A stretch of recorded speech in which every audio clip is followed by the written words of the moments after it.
ఈరోజు ఒక శుభదినం. నేను ఎమ్మెల్యే అయిన తర్వాత కూడా ఎప్పుడు కూడా 140 చెక్కులు రావడం అనేది ఫస్ట్ సారి. ఇది 140 చెక్కులు. ఈరోజు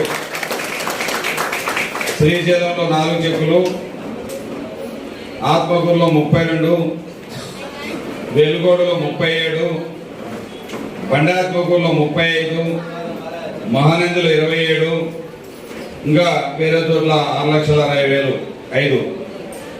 మొత్తం కలిపి సీఎం రిలీఫ్ ఫండ్ కింద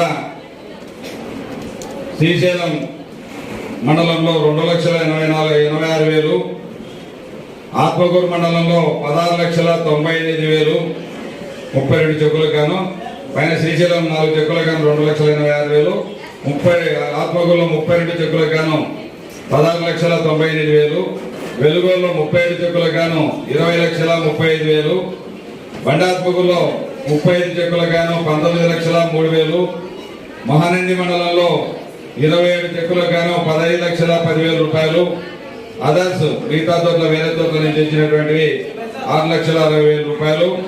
మొత్తం 140 చెక్కులు 5 మండలాల్లో కలిపి మున్సిపాలిటీతో కలిపి 80,92,000 రూపాయలు. ఇంత పెద్ద మొత్తం భారీ ఎత్తున సీఎం రిలీఫ్ ఫండ్ ద్వారా మన ప్రియతమ ముఖ్యమంత్రి గారు ఎన్నో రకాలుగా ఎన్ని రాష్ట్రంలో ఎన్ని ఇబ్బందులు ఉన్నాయి, ఎన్ని కష్టాలున్నా, కరోనా ఇబ్బందులున్నా ఒక్కబడి ధైర్యంతో ఈరోజు పాలన సాగిస్తూ, అదేవిధంగా చంద్రబాబు నాయుడు హయాంలో 1,047 జబ్బులకు ఆరోగ్యశ్రీ వర్తింపజేస్తే జగన్మోహన్ రెడ్డి వచ్చిన తర్వాత 3,600 జబ్బులకు ఆరోగ్యశ్రీ కల్పించిన ఘనత మన ప్రియతమ ముఖ్యమంత్రి వైఎస్ జగన్మోహన్ రెడ్డి గారిది. అంటే దాదాపు 3 అంతల పైనే పెంచినటువంటి రోగాల లిస్టు 33,000 పైనే దాదాపు 3 అంతలు పెంచడం జరిగింది. అదేవిధంగా ఇంకా ఈ యొక్క ఆరోగ్యశ్రీకి రానటువంటి వాటిని కొంతమంది తెలిసో తెలియక పాపం చాలా మంది కూడా ఈరోజు చిన్న చిన్న మొత్తాలు వచ్చినాయంటే అవి కూడా ఆరోగ్యశ్రీలో ఉండి కూడా ఆరోగ్యశ్రీ వర్తింపజేసి కూడా నేనేదో రిక్వెస్ట్ చేస్తే ఏదో ఎంతో కొంత ఏమని చెప్తే దానికి ప్రతిఫలంగా ఈరోజు అలాంటి చెక్కులకు కూడా మనకు సీఎం రిలీఫ్ అందించినందుకు మన నియోజకవర్గ తరఫున, మన ప్రజల తరఫున, నియోజకవర్గ ప్రజల తరఫున పేరు పేరున ముఖ్యమంత్రి గారికి ధన్యవాదాలు తెలియజేస్తా ఉన్నా. ఏ నాయకుడు ఈ సీఎం రిలీఫ్ ఫండ్ ద్వారా ఇంత డబ్బు తీసుకొచ్చిన నాయకుడు ఎవరు లేరు. అన్ని రకాలైన నేను బతిమాలో అక్కడ ఉన్నటువంటి నాకు ఉన్నటువంటి సన్నిహిత సంబంధాలతోనూ 140 చెక్కులు మొన్న కూడా చూశారు. దాదాపు 60-70 చెక్కులు మొన్ననే పెంచాను.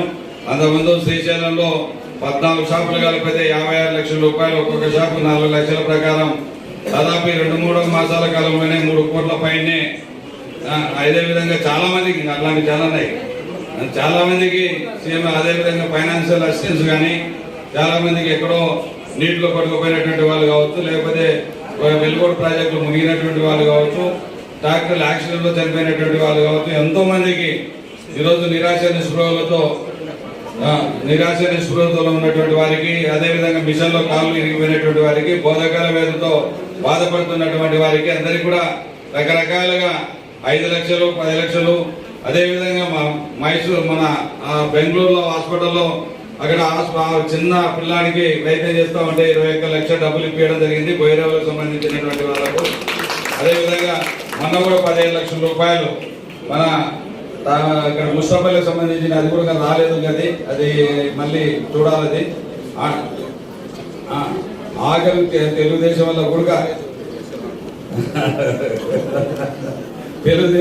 కూడా ఆఖరికి దీని ద్వారా ఇస్తా ఉన్నా వాళ్ళకి ఎంత ఇచ్చిన తనివి తీరదు, తృప్తి ఉండదు. ఎన్ని రకాలుగా మళ్ళీ ఎవరి ద్వారా జరబడతా ఉంటారు. మా లీడర్లను పట్టుకొని యాదవ్ మంత్రిప్రీతిని పెట్టుకొని మెల్లగా తరబడి మా దగ్గర సీఎం రిలీఫ్ ఫండ్ తీసుకుంటా ఉంటారు. అటువంటి వాళ్ళకు కూడా మేము ఇస్తున్నామంటే మా సేవ ఎలాంటిదో మీరు అర్థం చేసుకోవాల్సిన అవసరం ఉంది.